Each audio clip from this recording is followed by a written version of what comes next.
What's going on, YouTube? This video I'm going to show you my quick overclock settings, and that's it. Right now the clock is at 1.596, but that's the thing with IV bridges, is that they downclock themselves to save their power. But when I run a full stress test, I'm going to run Prime 95 real quick. Yeah. And if you can see, it goes to 4.5 gigahertz, and max temperatures are around 80 degrees. That's the maximum, is 80 degrees. So I'm going to restart the computer to show you my BIOS setting.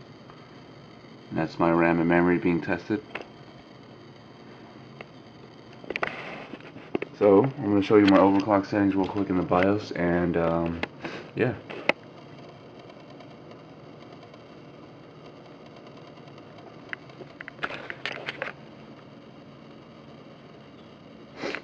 Alright, so here I'm gonna restart the computer and load up the BIOS.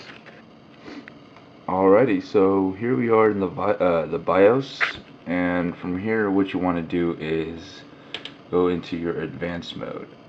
You really can't do much at all. You can't change your frequency settings, or you can't even choose to overclock in the easy mode. So what you want to do is go to your AI tweaker.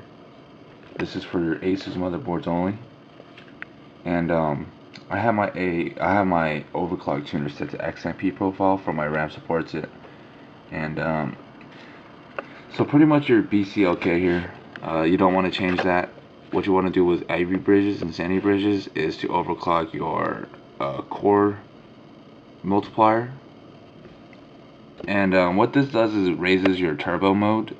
Instead of being at 3.9 gigahertz, your turbo mode is going to be put at to 4.5 gigahertz. Is what you want. And so here are my settings for that. Internal PLL over voltage is disabled. My CPU bus speed to DRAM ratio is auto. I have my memory frequency to what my RAM settings are. It's at 1600 megahertz with XMP on. And let's see, I have my OCT. I don't even know what this is. Like, I haven't even touched it. It just shows up the SMET setting. So, and then CPU power management is, if you have a base model motherboard like I do, you're gonna want to come in here and change the ratio yourself right here through this way. You want to keep speed step enabled, so you have that option to downclock your CPU when you're not using it, and everything else is left auto. And then we have the Digi VRAM, and I have my low line calibration set to high, and my frequency is fixed at 350. My power phase control is optimized. I think that was standard before. And my current capability is at 100%. I think I might want to switch that to like 120. Nah, let's just keep it at 100. And this is where it gets tricky. Tricky for I was a noob. So your CPU voltage here, you want to keep as low as possible without it being unstable. So if you see in CPU ID, it's going to be around 1.2 volts, but to enable it to hit 4.5 volts, I had to bump it to 1.325, and this is the lowest I could get without it messing up on me. But it's stable now. So pretty much you want to get the lowest settings possible for their voltage, because less voltages to your CPU is less heat and less wear and tear. But you know, this is okay for a 4.5 gigahertz overclock. And then everything else is just set to defaults. So yep, there's my settings here.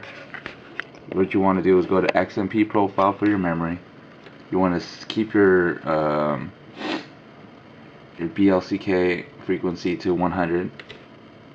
You want to disable multi-core enhancement and change your rate. You can only change your ratio inside of the CPU option, power management, right there. For at least the base model boards, that's the case. And that's pretty much it. And I'll show you a stress test or benchmark video. And yeah. Also, a very quick thing to mention: if you go into your boot settings, you can actually change your default setup mode to advanced mode instead of having it default to easy mode. So yeah, just a quick little notice here. Yeah, alright, so my processor shows up as 4.5 gigahertz now, or 4.489 gigahertz to be exact. But that shows you the overclock settings worked. And from right now, I'm going to run an Intel burn test, which will stress out the CPU to see if it's stable or not.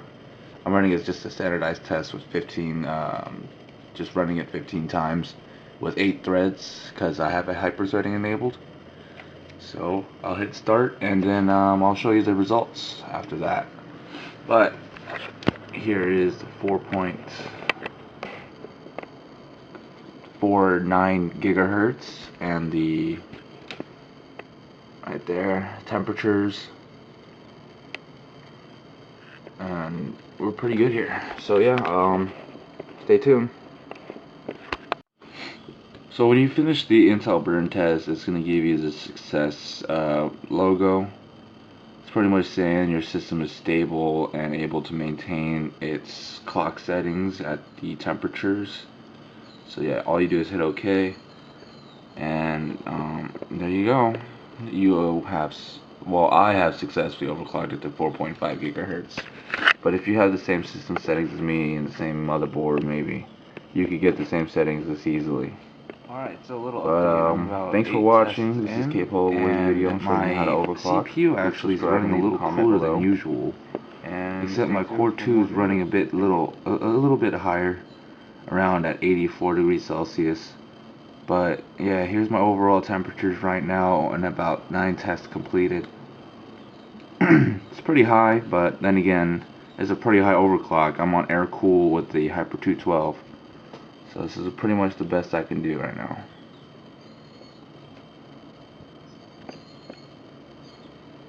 Alrighty, I'll show you the end result. So when you finish the Intel burn test, it's going to give you the success logo. It's pretty much saying your system is stable and able to maintain its clock settings at the temperatures. So yeah, all you do is hit OK, and there you go. You have, well, I have successfully overclocked it to 4.5 gigahertz. But if you have the same system settings as me and the same motherboard, maybe you could get the same settings this easily. But thanks for watching. This is Capable with a video showing you how to overclock. Please subscribe and leave a comment below. And stay tuned for more videos. Thank you.